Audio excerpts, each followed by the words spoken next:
Hello and welcome to a blexplanation of the library. As a warning, a lot of this video is based on assumptions and guesswork. I will try to make it clear what is Blaseball fact and what is my theory, but please be aware I may get stuff wrong. In the beginning, there was darkness. Then a sun was forged and bases were placed. Thus, Ultra League Blaseball began. The library has revealed to us that Ultra League Blaseball was split into two leagues, the Good League and the Bad League. There were 30 teams across them. Some teams we know were in the Good or Bad League. Some we can guess based on which league they were in when Blaseball as we know it was split in Good and Evil. And some teams we can't place yet. But we do know there are lots of new teams in amongst the familiar faces, and still more to discover. The first season of Ultra League Blaseball seemed to pass with few events. The top 5 teams from each league move on to the postseason, and these placements are fairly certain. But who wins postseason A is still a mystery. Then we come to Blaseball's very first election. 2 decrees are passed, one renaming the game to Internet League Blaseball, which sounds more familiar, and the other renaming the Bad League to the Evil League. We also see blessings affecting our very own commissioner, Parker McMillan. We see Parker, a batter for the Alaskan Immortals, receive the Firewalker and non-profit modifications, whilst also being infused by 8%. Meanwhile, the old Crabs do a player swap with the Breath Mints. Postseason B is still missing a few qualifiers, but we know that the old Baltimore Crabs were victorious, and this is how well the other teams fared.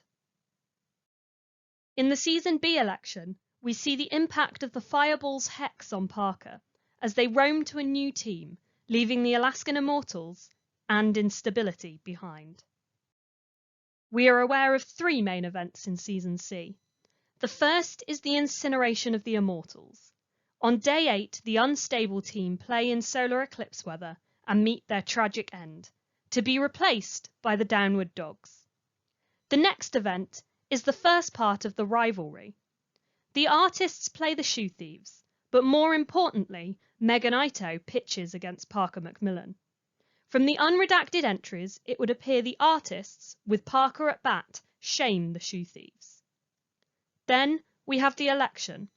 4 events that we know of, one of which is Parker leaving the artists, causing them to become unstable. 3 events for Season D as well. And with a sense of déjà vu, we begin with the incineration of the artists, a team who had also been left by Parker at the previous election. But the artists had a fire protector, Egan Espinosa, who was able to save all of their teammates, but not themselves, from incineration. So the Moist Talkers, who replaced the artists, gained the players from the artists. Then we see the rivalry part 2, wherein the Shoe Thieves play the Oregon Psychics, who have Parker as a batter. So once again, Megan Ito pitches to Parker, but it is unclear yet which team shames which. And then the election, which has no unredacted events yet, but based on past patterns and future information, I would suggest that we see Parker leave the Oregon Psychics and roam to the Minneapolis Truckers, leaving Instability behind. And that Parker has gained the Super ROAMIN modification. One of the first things to happen in Season E was the echoing of Megan Ito.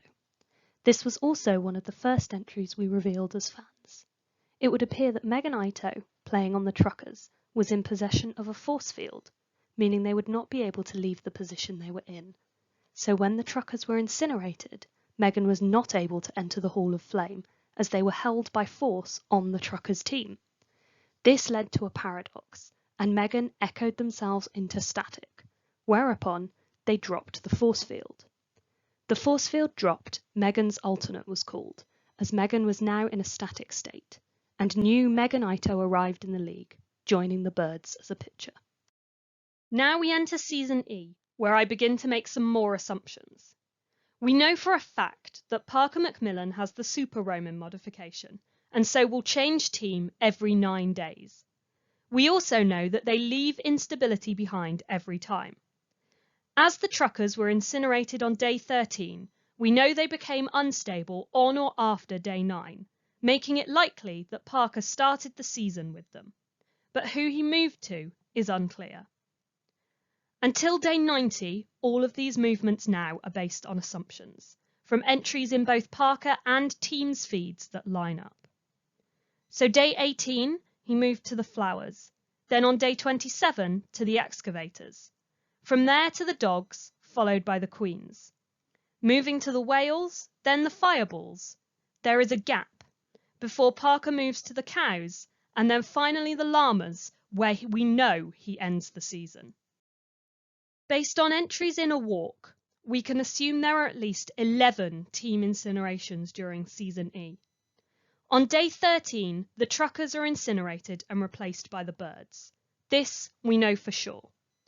On days 26 and 33, we see 2 more incinerations of unknown teams, and we also don't know who replaced them, but we know they must have happened due to instability chaining onto the flowers and the breath mints.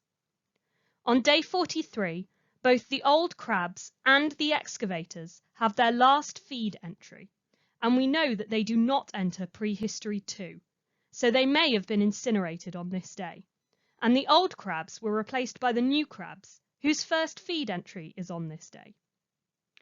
On day 58, the llamas replace the incinerated queens, and on day 77, the fireballs are incinerated and replaced with the firefighters, another event of which we are certain.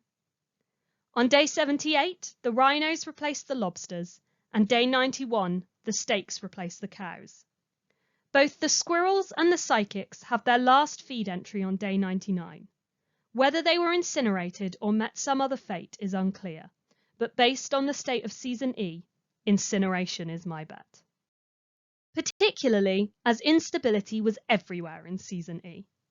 A new team became unstable every 9 days as Parker moved around, and not all of them survived the next 9 days. Every time a team was incinerated, a new team became unstable, chaining the problems on. Then on day 99, something happens. MVPs are named and Parker becomes legendary, leaving the league and entering the vault. As he leaves the llamas, they become unstable due to his Firewalker modification.